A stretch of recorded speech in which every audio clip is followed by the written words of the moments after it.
몇 달 전에 저는 세계에서 가장 큰 국가 간 라이벌에 관한 영상을 몇 개 만들었습니다. 누군가 저에게 반대로 국가 간 가장 대표적인 우호 관계 몇 가지를 이야기해 보라고 했습니다. 이번 영상에서는 그런 국가 우정 몇 가지를 다루겠습니다. 캐나다와 미국부터 시작하겠습니다. 캐나다와 미국의 관계는 두 나라의 역사 전반에 걸쳐 매우 긴밀했습니다. 두 나라는 아주 긴 국경을 공유하고 있으며 문화적으로나 경제적으로도 매우 밀접한 관계를 맺고 있습니다. 두 나라는 세계에서 가장 가까우면서도 안정적이고 상호 이익이 되는 관계를 맺고 있다고 평가받고 있습니다. 처음에는 그렇게 좋지 않았습니다. 미국이 독립할 당시 많은 영국 왕당파들이 영국의 지배와 편에 남아있던 캐나다로 도망쳤기 때문입니다. 하지만 결국 관계는 개선되어 훌륭해졌습니다. 비공식적으로 캐나다 미국 우정 깃발도 있는데 이 깃발은 국경을 넘나드는 하키나 야구 경기, 가족 상봉, 비즈니스 협력, 평화 운동 등 다양한 순간에 개양됩니다. 이들은 축구나 농구 등 여러 스포츠 경기에서도 함께 단합합니다. 요즘 미국은 영국과도 매우 가까운 친구 사이입니다. 미국 독립전쟁이라는 험난한 시작에도 불구하고 대서양 양측의 관계는 시간이 흐르면서 크게 개선되었습니다. 그들이 마지막으로 서로 전쟁을 벌인 것은 1812년이었고 이 전쟁에는 캐나다도 참여했습니다. 제1차 세계대전에서는 영국과 함께 독일과 오스트리아에 맞서 싸웠습니다. 두 번째 전쟁에서도 그들은 다시 함께 싸웠지만 그 전에도 이미 무기와 자금을 지원하고 있었습니다. 그리고 20세기와 21세기의 이후 분쟁들에서도 영국은 미국과 함께 했습니다. 2010년에 버락 오바마 대통령은 미국에게 영국보다 더 가까운 친구이자 동맹국은 없다고 말했습니다. 하지만 미국이 영국의 가장 오래된 친구는 아닙니다.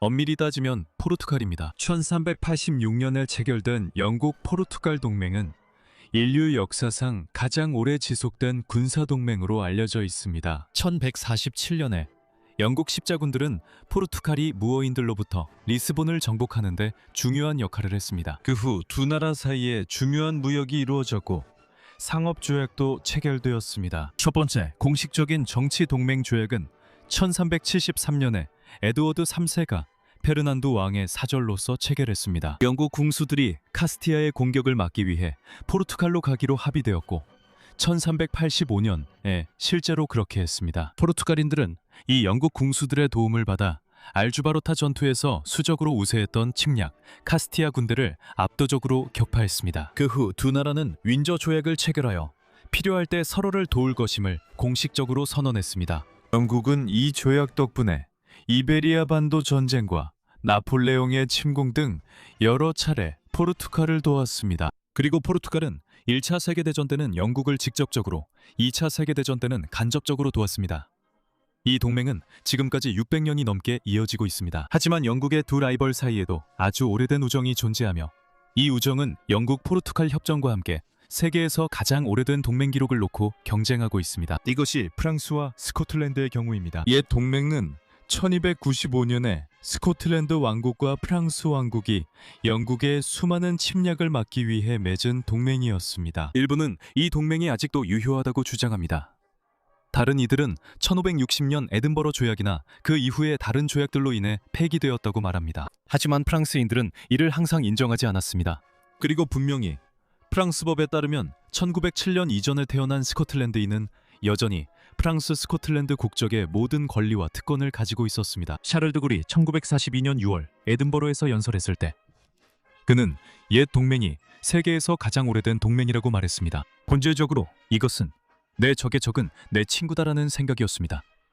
두 나라 모두 중세시대에 잉글랜드와 갈등이 있었기 때문에 동맹을 맺었습니다. 그리고 그것이 오랫동안 이어질 우정의 기반을 닦았습니다. 그 덕분에 한 나라는 가톨릭이고 다른 나라는 프로테스탄트였음에도 불구하고 두 나라 사이의 무역이 번성했습니다. 스코틀랜드 상인들은 일부 프랑스 항구에서 관세를 적게 내거나 면제받았으며 일부는 잉글랜드인들과 거래하지 않기도 했습니다. 스코틀랜드인들은 석탄, 양모, 동물 가죽 등 다양한 상품을 수출했습니다. 그리고 프랑스인들은 소금, 와인, 고급 직물, 악기, 가구, 유리잔 등을 수출했습니다. 다음으로 저는 이 사실을 전혀 몰랐지만 폴란드와 헝가리 사이에도 강한 우정이 있다고 합니다. 양국 의회의 합의로 3월 23일을 폴란드 헝가리 우정의 날로 정해 기념하고 있다고 합니다. 지리적으로 가까워서 폴란드 역사에는 헝가리 출신의 중요한 인물이 많고 헝가리 역사에도 폴란드 출신 주요 인물이 많은 것 같습니다. 예를 들어 슈테판 바투리, 폴란드의 세 번째 선출왕이었고 헝가리 귀족으로서 트란실바니아의 일부도 통치했습니다. 1848년 헝가리 혁명 때는 폴란드 장군인 요제프 뱀이 중요한 인물이었습니다. 그리고 20세기에도 헝가리는 독일 편에 섰음에도 불구하고 폴란드 침공에 참여하기를 거부했습니다. 1956년 헝가리 혁명 때도 폴란드인들은 헝가리인들을 지지하며 다시 한번 헌혈로 연대를 보여주었습니다. 1만 2천 명이 넘는 사람들이 헌혈에 참여했다고 하며 폴란드 적십자도 수톤에 달하는 의료 물자를 지원하기 위해 보냈다고 합니다. 이들의 우정을 기리는 시도 있다고 합니다.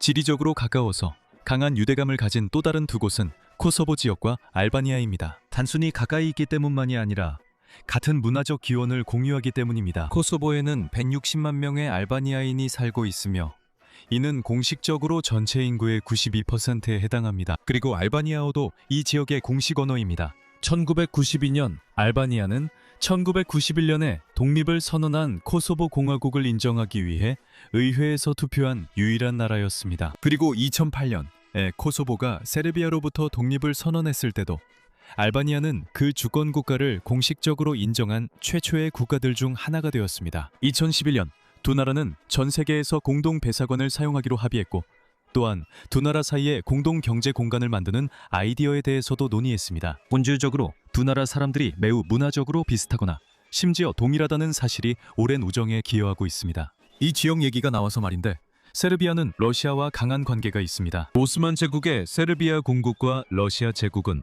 1838년이라는 이른 시기에 공식적으로 관계를 맺었으며 어느 정도 슬라브 유산을 공유하고 있습니다. 러시아는 역사적으로 발칸 국가들이 독립을 이루는데 큰 역할을 했다고 전해집니다. 특히 세르비아인들에게는 점령 세력이었던 오스만 제국이 러시아에게도 강대국 경쟁자였기 때문에 양측 모두 공통의 적을 가지고 있었습니다. 14세기 오스만 제국이 세르비아를 침공한 후 세르비아 난민들은 러시아에서 안전한 피난처를 찾았습니다. 그래서 두 나라의 우정이 오래전부터 이어져 왔음을 알 수 있습니다. 러시아 제국은 1752년부터 1764년까지 폴란드 국경 근처에 신세르비아라는 영토를 잠시 보유하기도 했습니다. 그리고 현재 세계가 부분적으로 이 우정 때문에 일어난 한 사건에 의해 형성되었다고도 말할 수 있습니다. 제1차 세계대전.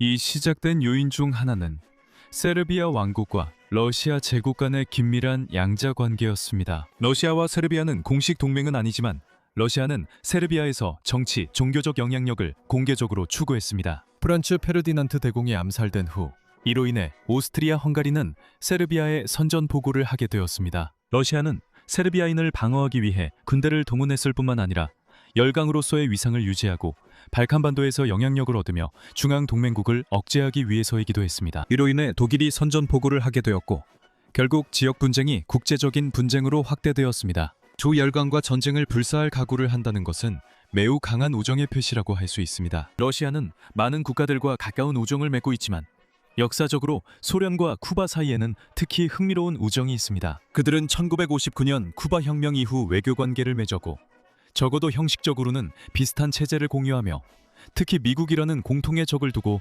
우정이 더욱 깊어졌습니다. 하지만 쿠바의 소련에 대한 의존도도 점점 커졌습니다. 쿠바는 소련 시장과 군사 원조에 점점 더 의존하게 되었고 냉전 시기 소련의 동맹국이 되었으며 몇 차례 긴장이 고조된 사건의 무대가 되었습니다. 1972년 쿠바는 소련 동맹국들 간의 협력을 위해 만들어진 경제기구인 코메콘에 가입했습니다. 이러한 밀접한 관계와 의존의 가장 큰 증거는 1991년 소련이 붕괴했을 때 쿠바가 특히 심각한 재정적 어려움을 겪었다는 점입니다. 쿠바는 같은 이유들로 동독과도 역사적으로 매우 좋은 친구 관계였습니다. 소련의 영향을 거의 전적으로 아니면 적어도 매우 강하게 받던 동독은 쿠바와도 가까웠고 이는 아마 바르샤바 조약기구에 속한 모든 나라들과도 마찬가지였을 것입니다. 쿠바는 동독 사람들이 따뜻한 곳에서 휴가를 보낼 수 있도록 동독에 섬을 선물하기도 했습니다. 흥미로운 점은 독일 통일 조약에서 이 섬이 잊혀져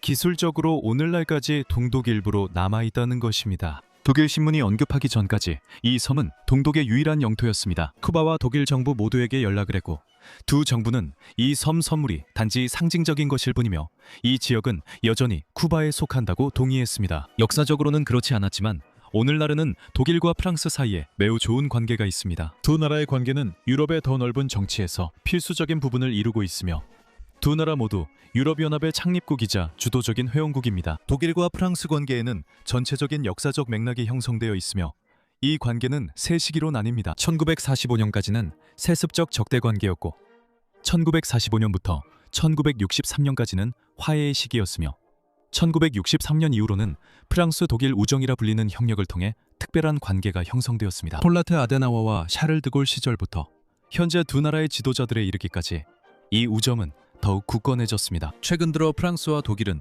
아마도 유럽연합 내에서 추가 통합을 가장 강력하게 지지하는 국가들일 것입니다. 2019년에는 독일 연방의회와 프랑스 국회가 공동으로 프랑코 독일 의회 총회를 설립하여 두 나라 간의 협력을 가능하게 했습니다. 라인강을 가로질러 프랑스와 독일 국경을 잇는 트렌도 2017년에 개통되어 두 나라 간의 관계의 견고함을 상징했습니다. 마지막으로 유럽에는 스위스와 리히텐슈타인이 있으며 스위스는 어쩌면 리히텐슈타인의 보호자 같은 존재로 볼 수도 있습니다. 리히텐슈타인의 부모 같은 존재로 볼 수도 있는데 한 나라가 다른 나라에서 나온 것은 아니고 스위스가 소국들에 대해 어느 정도 보호자 역할을 받아들인 것처럼 보이기 때문입니다. 1919년 리히텐슈타인 정부의 요청으로 스위스는 리히텐슈타인의 이익과 시민들을 해외에서 보호하고 있습니다. 스위스 군대가 리히텐슈타인을 방어하는 임무도 맡고 있는데 리히텐슈타인은 기술적으로 군대가 없기 때문입니다. 두 나라는 공동 경제 및 통화 구역을 형성하고 있으며 리히텐슈타인은 1920년대부터 스위스 프랑을 사용해 왔습니다.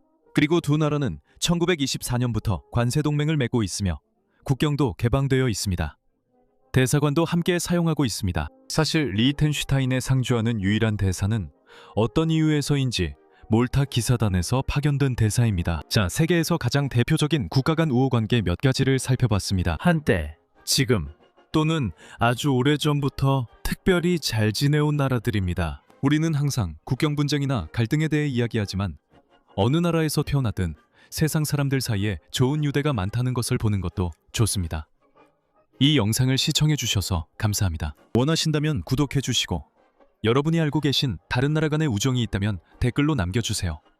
다음 영상에서 포함할 수 있도록 하겠습니다. 더 많은 상식으로 다음 시간에 다시 찾아뵙겠습니다.